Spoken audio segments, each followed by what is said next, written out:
From Washington, D.C., you are listening to Rule of Law Albania with Albi. Hello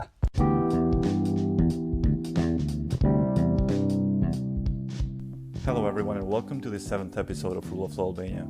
I am your host, Albi, and today my guest speaker is Alice Elizabeth Taylor, who is a British journalist and activist currently working and living in Tirana, Albania. With Alice today, we will talk about the obstacles of being a journalist in Albania, but also about Alice's experience.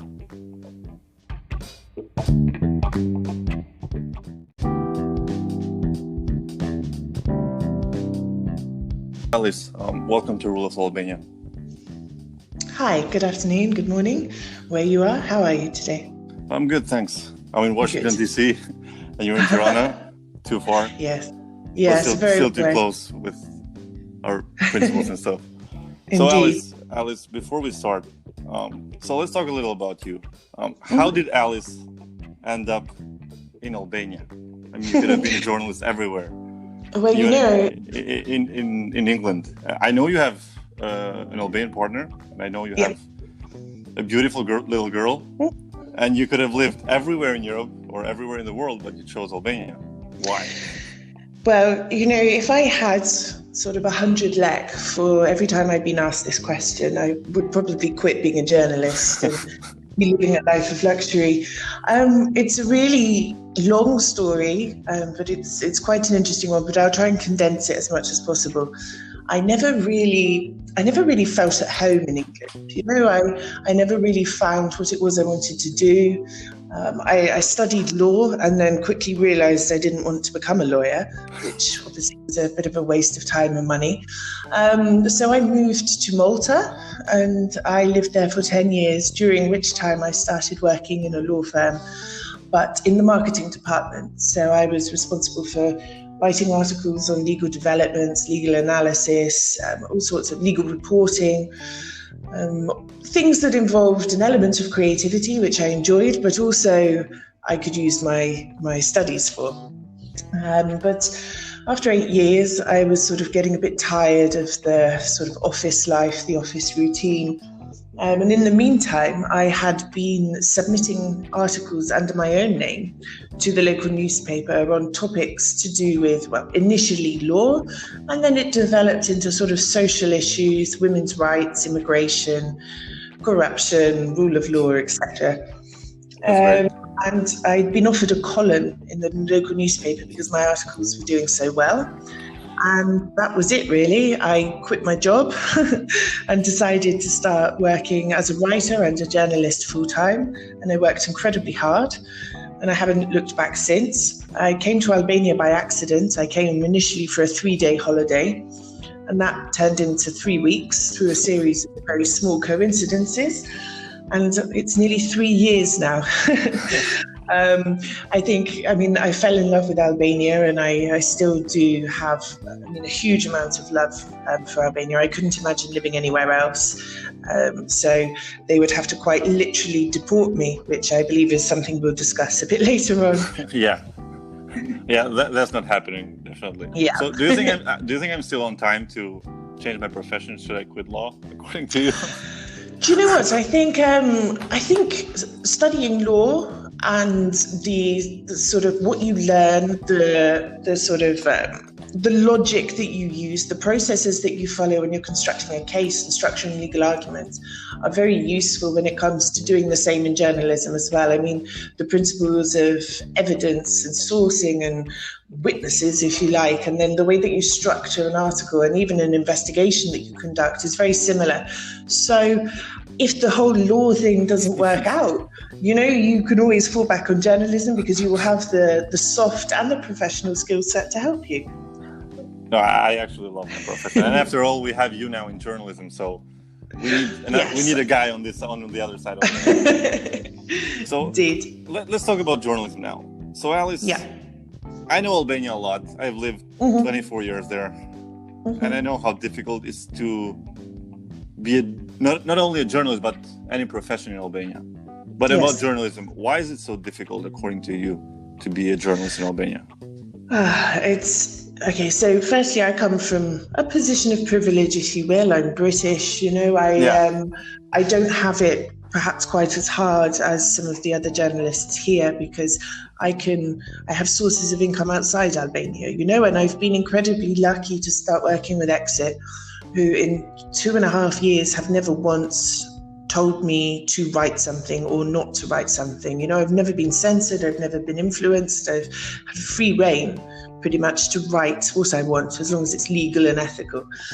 I think many journalists here, they start out with the best intentions. They have the best intentions, they're good at what they do.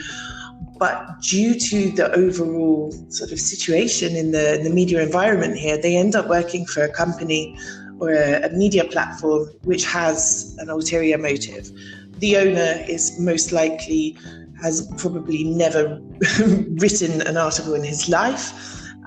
They are often working in construction, have close political ties, and therefore that influences the editorial line of the paper. I know many journalists here who cannot write with their own names, are warned off certain stories.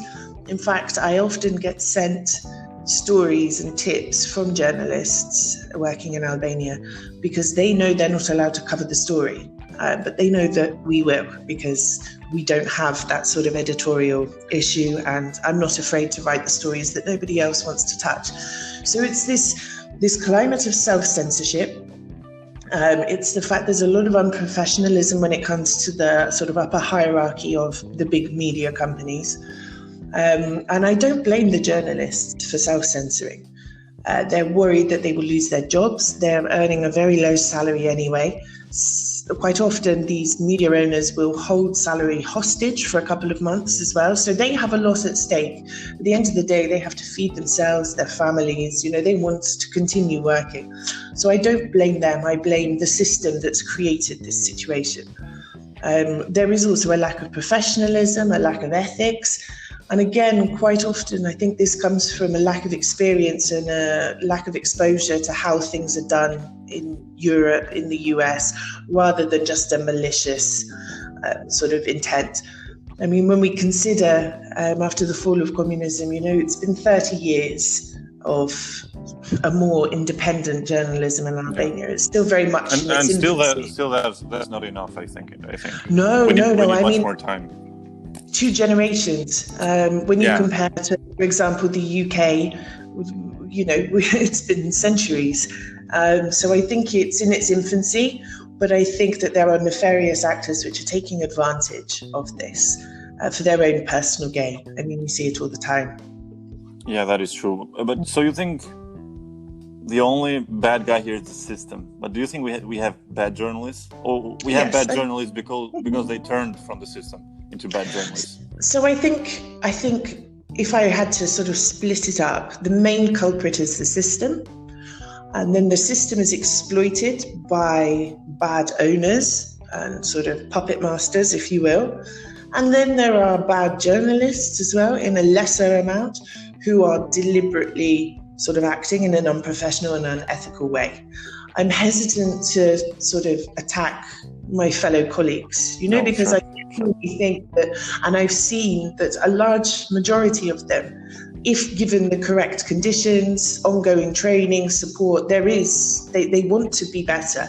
They want to be professional. They want to learn more. They want to adapt. They want to be free from the constraints which are placed upon them.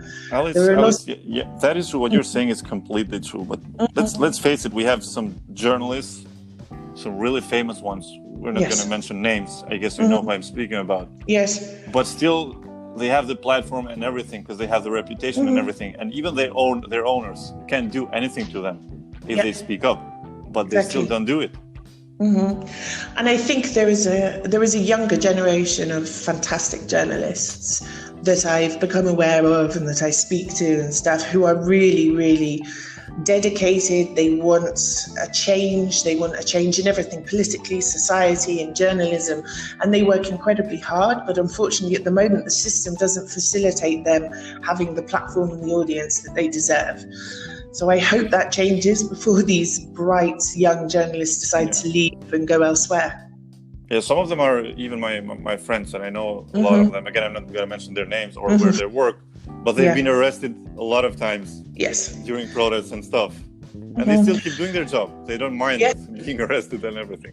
But then you have some who work on sort of fringe platforms, not mentioning any names, but platforms with just a very small following. And I read their work and it's inspiring. Yeah. And I think, God, I wish that, the rest of the country had the opportunity to read your work, because this is what journalism is about. What me and you can do, and what other citizens can do, is like share their work. That's how we can make them famous, let's say. Yes, you have a large percentage of the population who just follow the main media, who sit in front of the TV at night and just digest what's shown to them. They may not be friends with me on Facebook. They may not have access or the inclination to look further than what is served up to them every night, Yeah. So I think this is something that will change with generations as well, as people stop watching so much television and start searching for their own news online. Of course. I mean, at the end of the day, we can do what's in our hands. That's the main thing to do. So, Alice, how do you think we can improve this, all this situation? Okay. After all, we should come up with some points that we should work on to improve it. Yes, I think the first thing, and I don't want to talk like I'm suggesting I know more than Albanian journalists, because I definitely don't. Like I said, there's lots of fantastic journalists here, but I mean, I intend on working. You're considered Albanian now. Okay, good. That's all right. If you have been threatened by the government, you're considered Albanian. It's a rite of passage. They should definitely put it on the application form for the permit. I think I want to be a journalist here for the rest of my life, so this being better concerns me as well. So I don't want people to think I'm sort of talking down to other journalists. I just want to get that out of the way. But I think the first thing that we can do is self-regulation. Yeah. Because we as journalists cannot change the system overnight, but we can improve how we work. So self-regulation can be done in a number of ways. We've set up, Exit is a founding member of the Albanian Alliance for Ethical Media, which has been set up by the Albanian Media Council. It's running a bit behind schedule because of the pandemic, but the signatories to this sort of code of ethics have all agreed to continually work harder, to be more ethical, to be more legal, to be more professional in what they do. And that's, sorry for interrupting you, but that's very important. Yes. What our Prime Minister says and what our official says is that, like, journalists cannot regulate themselves. That's what he's proclaiming. So they need the government on top of their heads. Now, this is supported by the European Union and UNESCO as well, and the Council of Europe. So it has some big name support behind it. And I guess the OSCE? I don't think so. They weren't present. Yeah, I know Albania is I know Roma is on top of the OSCE right now. Yeah. But I guess still, Harlem this year, the High Representative for Freedom of Media, I think he's doing a good job. I don't know. He has done a good job. I interviewed him a while ago, and he was... he's left office now. He's no longer. Oh, he left office? Okay. Yeah, he was good. The guy had a lot on his plate over the last few years. Yeah. Albania is a speck on the map to him, but we did appreciate his input, and I did enjoy interviewing him and his thoughts on the legislation that's set to be introduced. But yes, back to the self-regulation. So under the terms of this agreement, any complaint that's made about a media, it will be judged by the board, by the panel, which consists of a representative from each media. Now, all the signatories of this agreement are bound by their decisions. So if there is an unethical article with slanderous content and the board of this organisation deems that it needs to be taken down, the particular media in question has to do so or they're expelled. That's basically the long and short of it. And I was really impressed to go there and see medias around a table that come from different sides of the political spectrum, that don't like each other. I can speak for myself here as well. There were people on that table who've written slanderous things about me. But I sat down and I said, no, I'm happy to sign this agreement, because at the end of the day, we're all professionals. Yeah. And if you are sat here saying you want to be better, I respect that. Unfortunately, there was some media that didn't want to do that and were like, no, we're not sitting with them, we don't like them, etc. And I just thought, this is such an important thing that we're doing. You should respect the fact that people are saying, we're not perfect, but we want to do better. So this is good, but I think journalists on a personal level can do a lot better as well. There is a wealth of information out there on sort of fact-checking, accuracy checking, dealing with complaints. This is something that with your own initiative, if you want to be better, you can go and do yourself. Then in terms of tackling the bigger picture, I don't know. I mean, it's really hard, isn't it? Unfortunately, smaller independent medias are really struggling for funds. Coronavirus hasn't helped that either. There's more competition for international grants. Advertising is very complex here because then you sort of have to toe a certain line. So it all comes down to money. The big media, which control the narrative, get more money. The smaller independent media are struggling. How this can change, I don't know. It remains to be seen. Exit's doing our bit, but it's a struggle for us to do. Yeah. What we've actually just completed, and we will have announced by the time this podcast is released, we are actually the first media in the Western Balkans, let alone Albania, to conduct an independent ethical and professionalism audit. Now, this was created by the Ethical Journalism Network, and it is basically a questionnaire we've done where we've provided full information, full disclosure on our sources of revenue, our funding, the board of directors, who works here, our processes, editorial standards, you name it. And it will all be published online for everybody to see as an example of, this is how things should be. We want to be transparent, we want to be ethical, and this is how we're going to do it. So we'll be the first media in the Western Balkans to do this. And this is something everyone can do. You don't have to spend a fortune to do these things.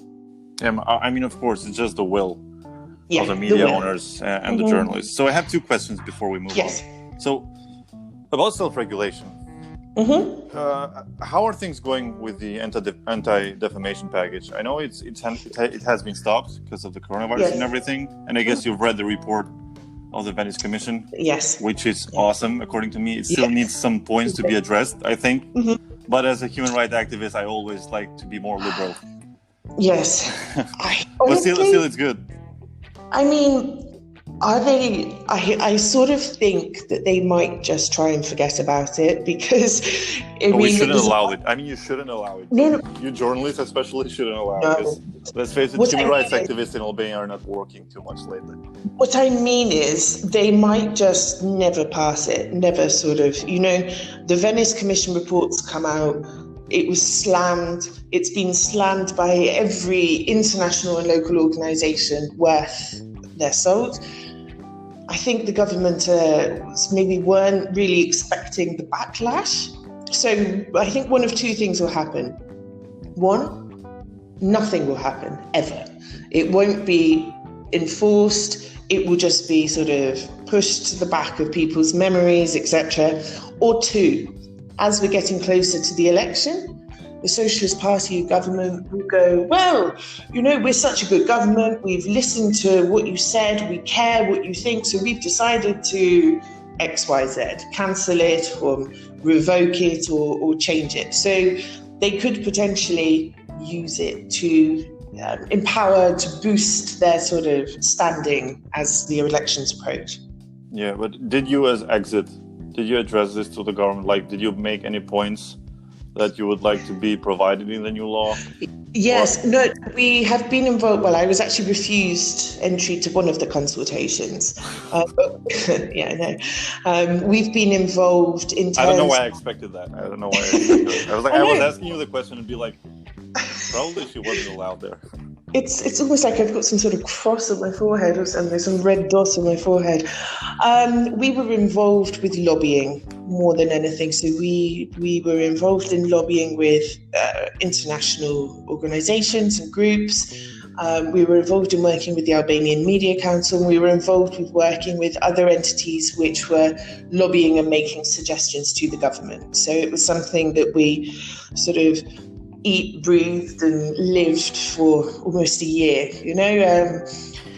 It was, I don't know what's going to happen. I mean, it's really important that you keep the pressure, of course, on the international organizations also. Yeah. Just keep in touch with the High Commissioner for Human Rights at the European Council, Duja Mijatović, I don't know.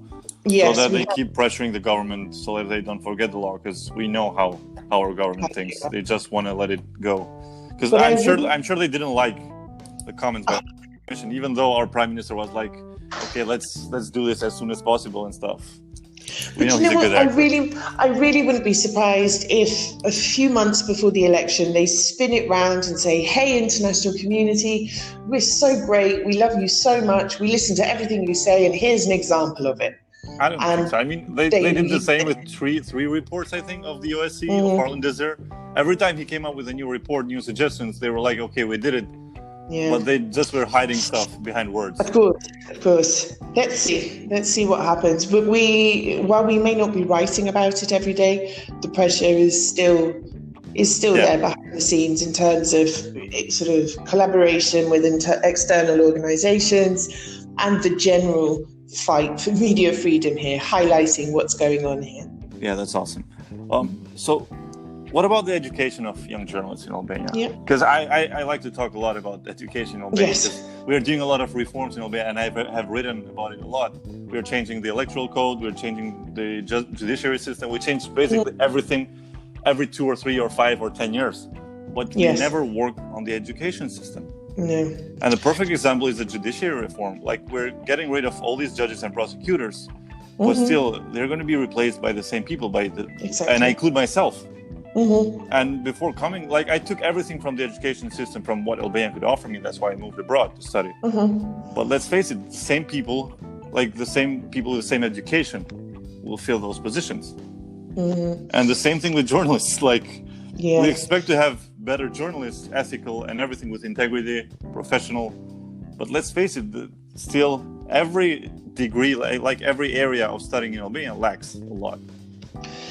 This is true. This is something that concerns me for my daughter as well, But I think you have to think, okay, as time progresses, a new generation of teachers will come in, of lecturers, so there could perhaps be some change there. Once the old guard sort of retire from their positions, there is hope for a younger generation of lecturers with sort of more developed ideas of media ethics, etc. But I think, it's a difficult one. The education system needs to change. There needs to be a consolidated effort to bring ethics, journalistic ethics, in line with European and international standards. But I think the barrier to this is perhaps language barrier as well, because the majority of information related to international ethics, to journalistic ethics, etc., is published in English. Yeah. There is very little in Albanian language. And I think this is a big barrier to students in Albania who maybe speak little English or are fluent in another language. It might be an issue for them to actually accessing it. So I think that needs to be considered as well. Where do you start with the Albanian education system here? We saw from the student protests, the amount of issues that are present are astronomical. The whole system needs an overhaul, not just journalism. So I think this is something that maybe could only happen with a serious change of government, if that. I really don't know. But what journalists can do outside of their studies is to look for information online, to seek information online, to look at what international media is doing, to model themselves on international media. They can also maybe do trainings amongst themselves, to have speakers go into trainings abroad. There are a lot of scholarships and stuff that offer trainings abroad. Exactly. That's what they should look for, because currently in Albania there's nothing else they can get. There are lots of grants online that are available to fund training, to organise training, to do exchanges. There is these resources available, but I think there's a mentality that still prevails, which is that Albania is cut off from the rest of the world.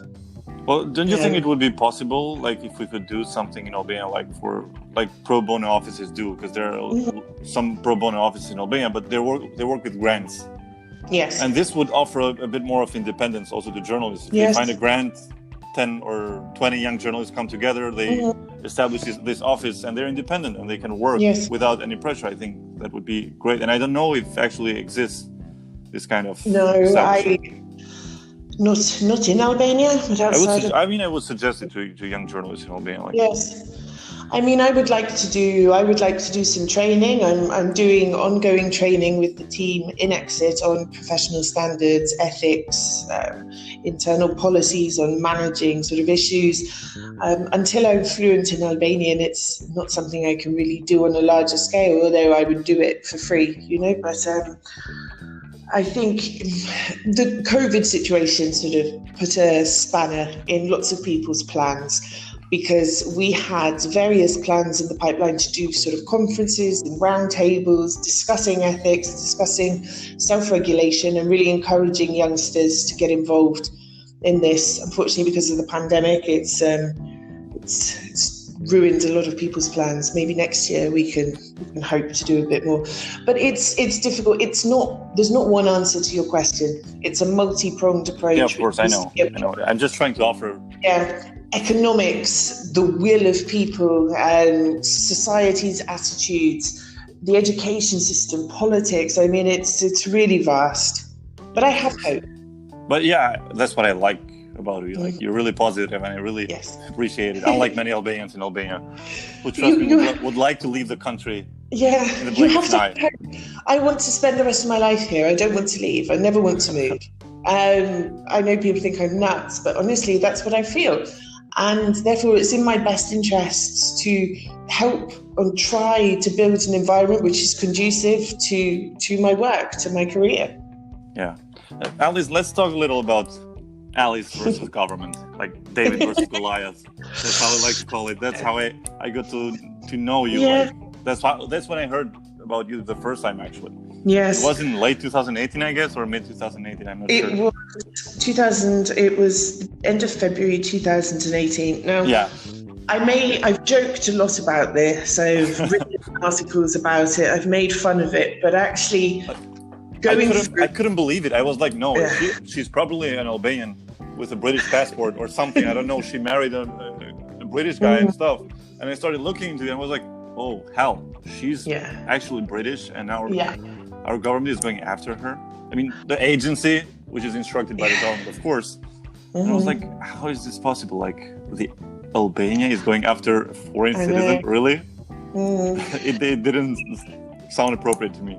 I mean, this situation, like I said, I joked about it publicly. I went on TV and I made fun of the government for coming up with such a stupid idea. But in reality, I mean, I was 6 months pregnant. I was at a very high risk pregnancy. I was at risk of losing my daughter from 3 months onwards. So to go through that, I mean, it was, and it still is, it makes me very upset. But a way of me dealing with it was by poking fun at what they were trying to do.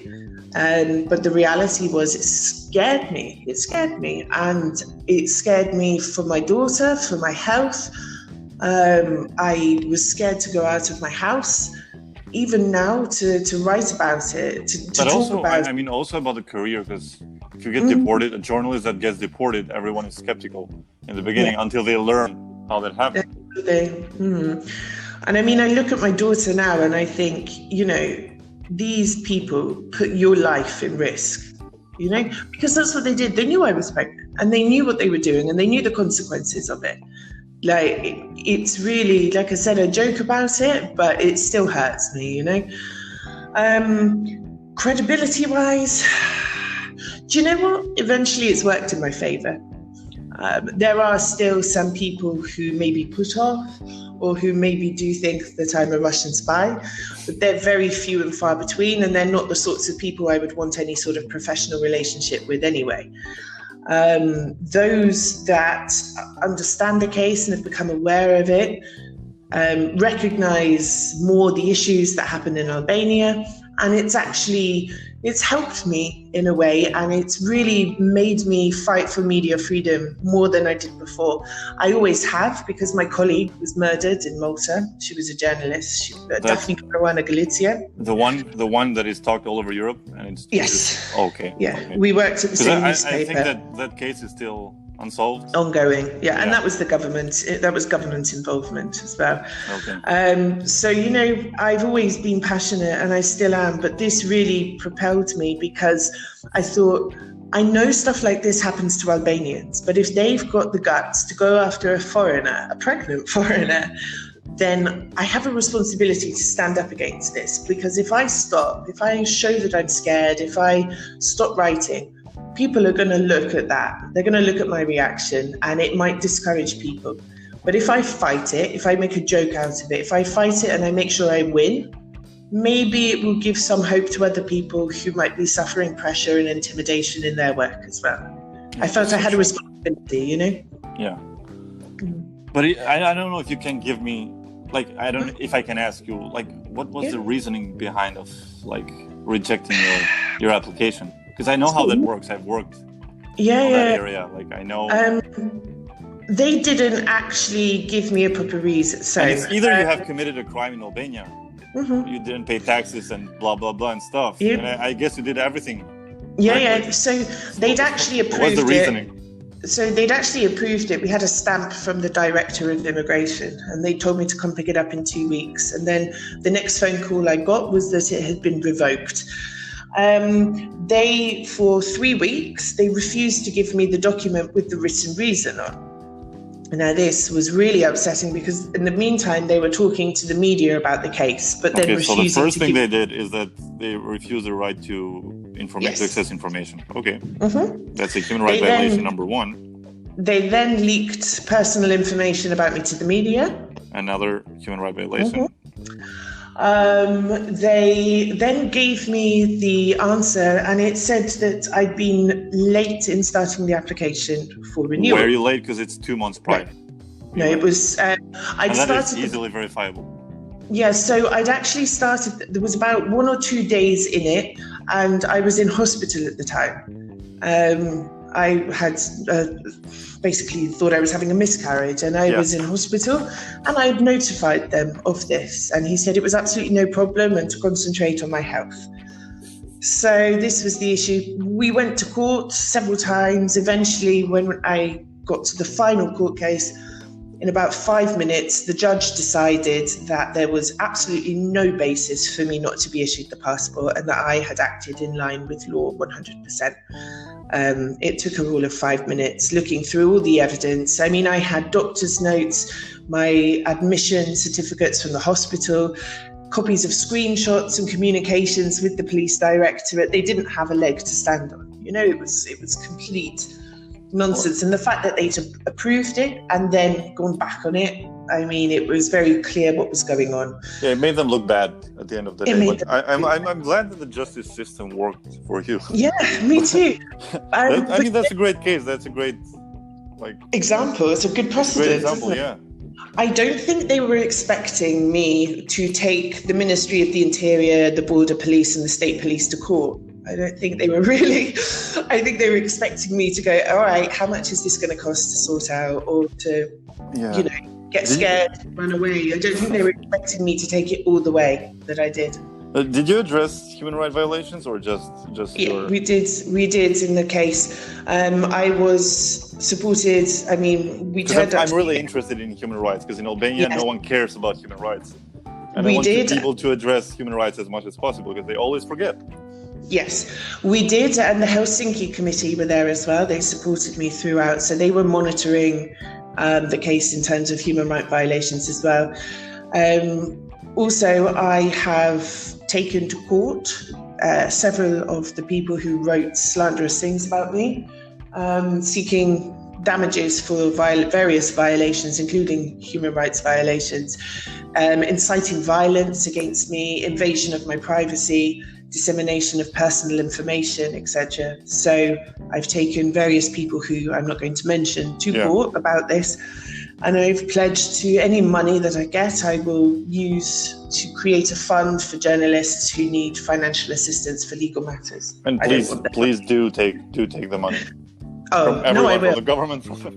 Yeah, I will, but I don't want it. I want to use it for something good. For someone else who finds themselves in a situation like I did, or under any pressure, but doesn't have the financial capacity to fight. We don't deserve you. Seriously, you're refusing money? Yeah, I know. I don't know what's wrong with me. But there we go. That's it. I think it's because my reason for taking them to court is not justification for myself. It's not that I have something, I want to gain something from this. It's also the cause, I understand. Yeah, it's the principle of the matter. And it's the impact that me giving up, as I said before, might have on other journalists, which concerns me. It's the principle of the matter. I want to make them sweat. I mean, that's great. You're a great example for other young Albanian journalists. And Alice, I really thank you for accepting my offer. It's been 35 minutes. It's been a great conversation, a smooth one. And let's see if we can make other episodes. I mean, I really enjoyed it. And I'm sure the listeners will enjoy it as well, because I know they love you.